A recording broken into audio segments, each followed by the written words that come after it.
ஈரானுடைய கப்பலை மீட்டு கொண்டு வந்ததிலிருந்து இந்த பிரச்சனைக்குள்ள இலங்கையும் இழுக்கப்பட்டிருக்கிறது என்பதில் எந்த மாற்று கருத்தும் இல்லை. ஆல்ரெடி இழுக்கப்பட்டதற்கு பிறகு அந்த கடற்படை பயிற்சிக்கு 3 கப்பல்கள் சென்றிருந்ததாகவும் அதிலே 2வது கப்பல் மீண்டும் இலங்கையினுடைய கடல் எல்லையில் நிற்கிறது என்கிற செய்திகள் வெளியாகி இருக்கிறது.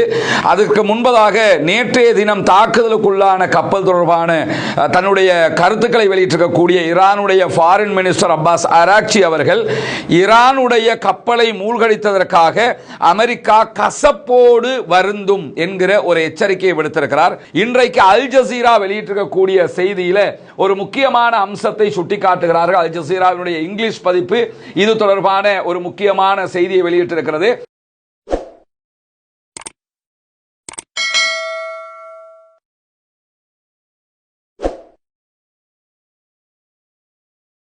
அன்பிற்கினிய சகோதர சகோதரிகளை நம் அனைவர் மீதும் ஏக இறைவனுடைய அமைதியும் கருணையும் உண்டாகட்டுமாக என்கிற பிரார்த்தனைகளோடு தொடர்ச்சியாக ஈரானுக்கும் அமெரிக்க இஸ்ரேலுக்கு இடையிலான தாக்குதல்கள் தொடர்பான விவகாரங்களை பார்த்து வருகிறோம். அந்த அடிப்படையில் இன்றைக்கு மேலதிகமான அப்டேட்டடான செய்திகள் வந்திருக்கிறது. அந்த செய்திகளை பற்றித்தான் பார்க்க இருக்கிறோம். குறிப்பாக நமக்கெல்லாம் தெரியும், ஈரான்ல இருந்து இந்தியாவுக்கு கடற்படை பயிற்சிக்காக சென்ற கப்பல் இலங்கையினுடைய சர்வதேச கடல் எல்லை பகுதி அமெரிக்க ராணுவத்தினுடைய நீர்மூழ்கி கப்பல் மூலமாக தாக்குதலுக்கு உள்ளாக்கப்பட்டது. 86க்கு மேற்பட்ட ராணுவத்தினர் அதிலே கொல்லப்பட்டிருக்கிறார்கள். அவர்களுடைய ஜனாசாக்கள் மீட்கப்பட்டிருக்கிறது என்கிற செய்திகள் எல்லாம் தொடர்ந்து வெளிவந்து கொண்டிருக்கக்கூடிய சூழல்ல அந்த கடற்படை பயிற்சிக்கு 3 கப்பல்கள் சென்றிருந்ததாகவும் அதிலே 2வது கப்பல் மீண்டும் இலங்கையினுடைய கடல் எல்லையில் நிற்கிறது என்கிற செய்திகள் வெளியாகி இருக்கிறது.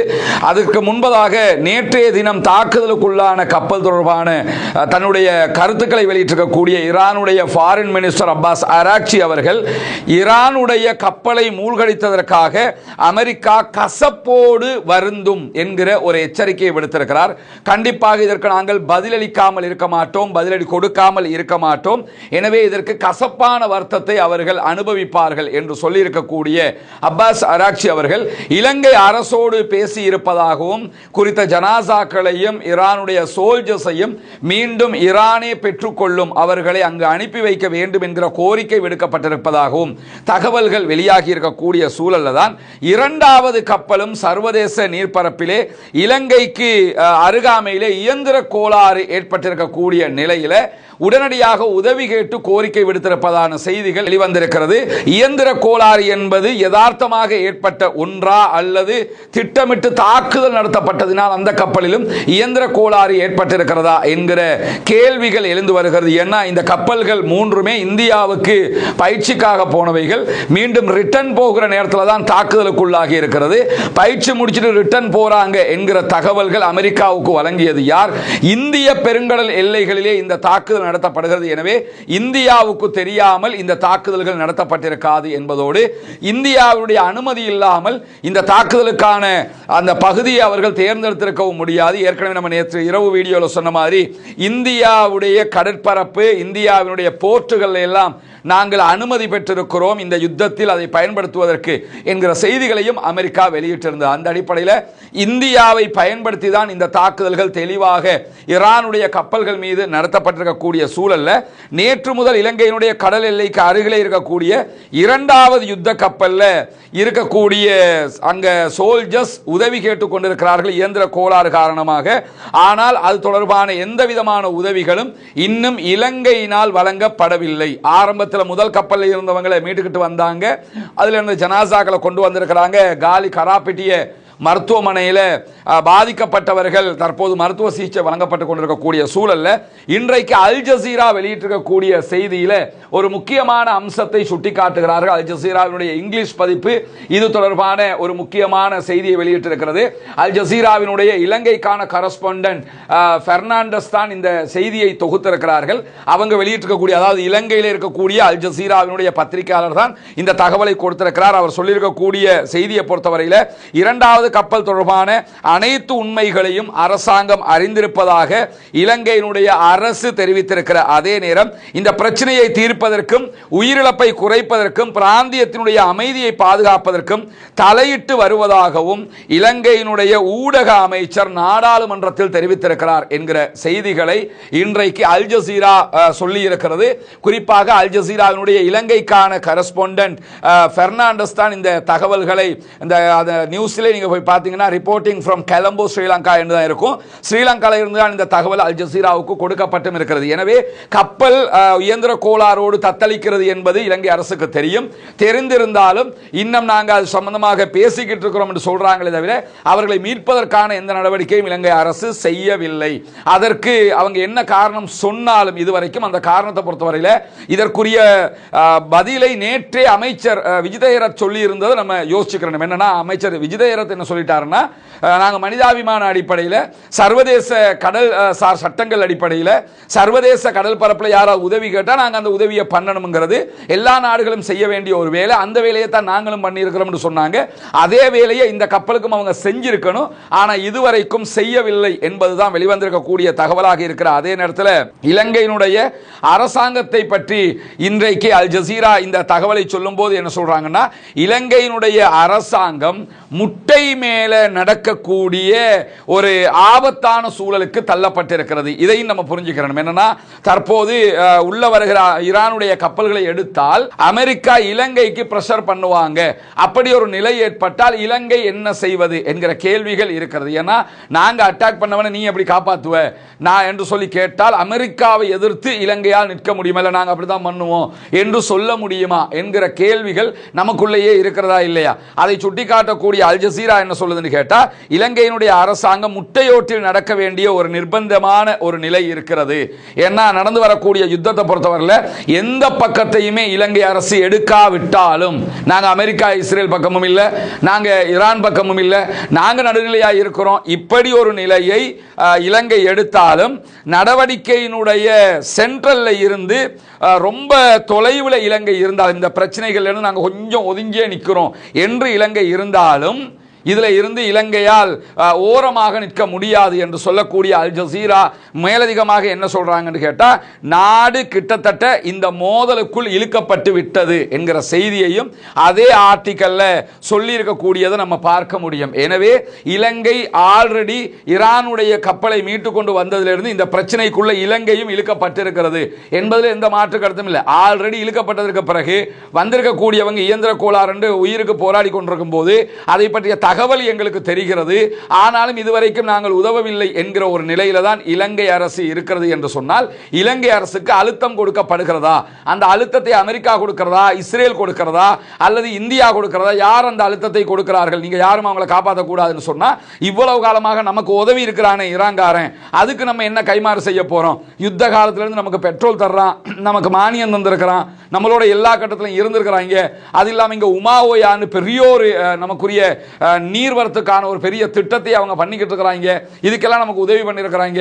இந்த மாதிரி நம்மளோட நெருக்கமாக இருக்கக்கூடிய ஈரானுக்கு தற்போது ஈரானுடைய 3 கப்பல்கள் 2வது கப்பலுக்கும் தற்போது ஆபத்து ஏற்பட்டிருக்கிறது. முதல் கப்பலை காப்பாற்றும் போது சொன்ன நியாயங்கள் இதற்கு பொருந்தாதா?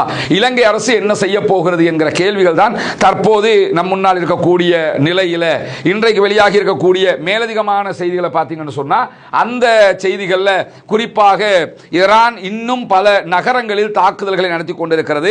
ஈராக்கினுடைய துறைமுகமாக இருக்கக்கூடிய கோரல் ஜுபைர்ல சற்று நேரத்துக்கு முன்பதாக ஒரு எண்ணெய் டேங்கர் மேல தாக்குதல் நடத்தி இருக்கிறாங்க. ஏன்னா அவங்க தெளிவாக சொல்லிட்டாங்க, ஹொர்முஸை மூடிட்டோம்னா அதுல யார் போனாலும் அடிப்போம்ட்டாங்க. ஆனா இந்த கோரல் ஜுபைரை பொறுத்தவரை இது ஈராக்கினுடைய துறைமுகம். ஈராக்கினுடைய துறைமுகத்தில் இருந்த ஒரு எண்ணெய் டேங்கர் மேல அட்டாக் பண்ணியிருக்கிறாங்க. பஹாமாசுடைய கொடியோடு தான் இந்த எண்ணெய் டேங்கர் போய்கொண்டிருந்ததாகவும் அந்த எண்ணெய் டேங்கர் மேல நடத்தப்பட்டிருக்கக்கூடிய தாக்குதல்கள் டேங்கர் கடுமையாக பாதிக்கப்பட்டு எண்ணெய் கசிவு வெளிவந்து கொண்டிருப்பதாகவும் ஈராக்கினுடைய பாதுகாப்பு வட்டாரங்கள் சொல்லிக் கொண்டிருக்கக்கூடிய நேரத்தில் குவைத், பஹ்ரைன், UAE ஆகிய பகுதிகளில் அமெரிக்காவினுடைய இலக்குகளை இலக்கு வைத்து இன்றைக்கும் IRGC தாக்குதல்களை நடத்தி கொண்டிருக்கிறது. அதே நேரத்தில் 20 அமெரிக்காவினுடைய ராணுவ இலக்குகளுக்கு இதுவரைக்கும் இன்றைய நாளில் சேதத்தை விளைவித்திருக்கிறார்கள் என்கிற செய்திகளும் வெளியாகி இருக்கிறது. இந்த தாக்குதல்களில் 19வது அலை தாக்குதல்களை இன்றைக்கு நடத்தி இருக்கிறது ஐஆர்ஜிசி, ஈரானுடைய புரட்சிகர இஸ்லாமிய ராணுவ பிரிவு. அதை தாண்டி கத்தர் தலைநகர் தோஹாவில் குண்டுவெடிப்பு எதிரொலிகள் கேட்டுக்கொண்டே இருக்கிற அதே நேரம் கத்தர் அங்கிருக்கக்கூடிய பொதுமக்களுக்கு ஒரு அறிவிப்பை விடுத்திருக்கிறார்கள். யாரும் வெளியில வந்துடாதீங்க, ரொம்ப கவனமாக இருந்துக்கிறங்க, வெளியிலே வருகிறவர்களுக்கு நாங்கள் பொறுப்பெடுக்க முடியாது, சொல்றதை கேட்டுக்கிட்டு இருந்துக்கிறோம் என்கிற செய்திகளை மிக தெளிவாக கத்தார் சொல்லி கேட்டுக்கிறாங்க. இன்றைக்கும் கத்தாருடைய வானத்தில் வெடித்து சிதறிய ஈரானுடைய ஒரு ஏவுகணையினுடைய காட்சிகளை தான் நீங்க பாக்குறீங்க. நான் ஒன்னதான் காட்டியிருக்கிறேன். நிறைய இன்றைக்கு கடுமையான வெடிச்சத்தங்கள் கத்தாரில் கேட்டுக்கொண்டிருப்பதாக உங்களுடைய உறவினர்கள் கூட உங்களோடு பேசும்போது சொல்லியிருப்பார்கள். அந்த அளவுக்கு இன்றைக்கு 19வது அலை தாக்குதல் கத்தர்லையும் அமெரிக்காவினுடைய உதய் போர்ட்ல நடத்தி கொண்டிருக்கிறது. ஈரான் என்கிற செய்திகளுக்கு மத்தியில் தான் ஏஎஃப்பி வெளியிட்டிருக்கக்கூடிய செய்திகளை தோஹாவில் கடுமையான தாக்குதல்கள் நடத்துகிற சத்தங்கள், வெடிச்சத்தங்கள் கேட்டுக்கொண்டே இருக்கிறது என்கிற செய்திகளும் வெளியாகி இருக்கிறது. இதே நேரத்தில் வளைகுடா நாடுகளில் எல்லா அமெரிக்க பேஸுகளையும் இலக்கு வைத்து தாக்கு நடத்தி வரக்கூடிய ஈரான் குறிப்பாக அமெரிக்காவினுடைய எண்ணெய் டேங்கரையும் இன்றைக்கு தாக்கி அழித்திருக்கிறது. அமெரிக்காவினுடைய எண்ணெய் ஏற்றிக்கிட்டு போன ஒரு கப்பல் மேலேயும் கடுமையான ஒரு அட்டாக் பண்ணி இருக்கிறாங்க. வெற்றிகரமான தாக்குதல் என்று சொல்லி ஐஆர்ஜிசி இன்றைக்கு வெளியிட்டிருக்கக்கூடிய செய்திகளில் சொல்லி இருக்கிறாங்க. எனவே இன்றைய தாக்குதல்கள் 2 எண்ணெய் டேங்கர் கப்பல்களை அழித்திருக்கிறது ஈரான் என்கிற செய்திகளும் வெளியாகி இருக்கிற அதே நேரம் குர்திஷுகளோட பேசி ஏற்கனவே நம்ம ஒரு வீடியோ போட்டிருந்தோம். ஷியா சன்னி பிரச்சனையை உண்டாக்க முனைகிறது அமெரிக்கா என்று சொல்லி அதே மாதிரி இன்னைக்கு அந்த ஏற்பாடுகளை பண்ணியிருக்கிறாங்க.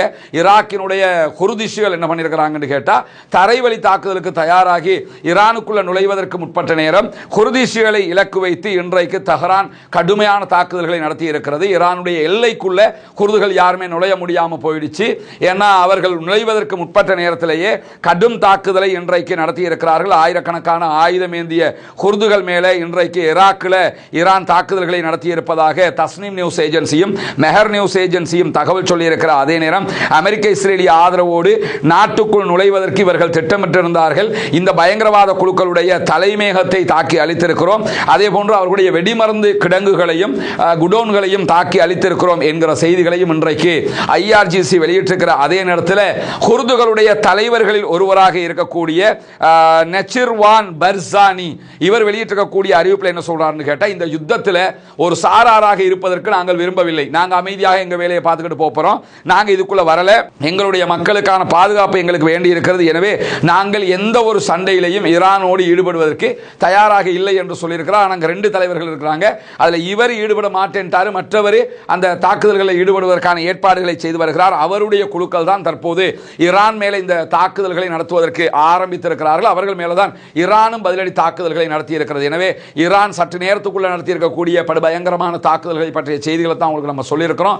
இலங்கையினுடைய கடல் எல்லையில் வந்து நிற்கக்கூடிய 2வது கப்பலுக்கு இலங்கை அரசு மனிதாபிமான அடிப்படையில் அனுமதி கொடுக்க வேண்டும், அவர்களை பாதுகாக்க வேண்டும், காப்பாற்றி உள்ளே கொண்டு வர வேண்டும், அவர்களுக்கான உதவிகளை செய்ய வேண்டும். இல்லாத பட்சத்தில் மனிதநேயம் மிக்கவர்களாக நம்மை நாமே காட்டிக்கொள்ள முடியாது.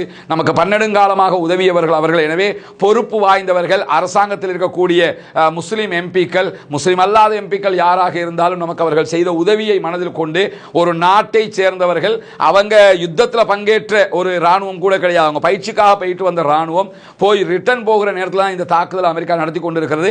அதிலே பாதிக்கப்பட்டவர்கள் கடலிலே தத்தளித்துக் கொண்டிருக்கும் போது செய்தி தெரிஞ்சுக்கிட்டே மூழ்கி சாகுங்க என்று சொல்லி விட்டோம் என்று சொன்னா நாம் வாழுகிற காலத்தில் நம்மை விட ஒரு குற்றவாளிகள் யாராக இருக்க முடியும்? மனதளவில் நாம் பாதிக்கப்படுகிறவர்களாக மாறுகிற ஒரு நிலை ஏற்படுமா இல்லையா? எனவே இலங்கை மக்களுடைய ஆதங்க நிலையை கருத்தில் கொண்டு ஈரானுடைய தொடர் உதவிகளையும் கருத்தில் கொண்டு தொடர்ச்சியாக நம்மோடு நிற்கிற ஒரு நாடு என்கிற அடிப்படையும் கருத்தில் கொண்டு அந்த கப்பலை மீட்பதற்கான ஏற்பாடுகள் செய்யப்பட வேண்டும். அல் ஜசீராவினுடைய செய்தி அதைத்தான் சொல்லுகிறது என்பதையும் இந்த இடத்துல எடுத்துச் சொல்லுகிறோம். எனவே பொறுத்திருந்து பார்ப்போம் என்னவெல்லாம் நடக்கிறது என்பதை. ஈரான் மீதான ஆக்கிரமிப்பு நிறுத்தப்பட வேண்டும், மத்திய கிழக்கிலே நடக்கிற பதட்டமான சூழல் முடிவுக்கு வர வேண்டும், அனைவரும் அமைதியான நாடுகளாக மாறி அமைதியான பூவுலகு திரும்ப வேண்டும், அனைவரும் ஒற்றுமையாக பயங்கரவாதமற்ற ஆயுத தாக்குதல்கள் அற்ற நிம்மதியான பூவுலகிலே வாழ வேண்டும் என்கிற உயரிய பிரார்த்தனைகளோடு அடுத்த வீடியோவில் சந்திக்கும் வரைக்கும் விடைபெற்றுக் கொள்கிறேன். அல்ஹம்துலில்லாஹி ரப்பில் ஆலமீன்.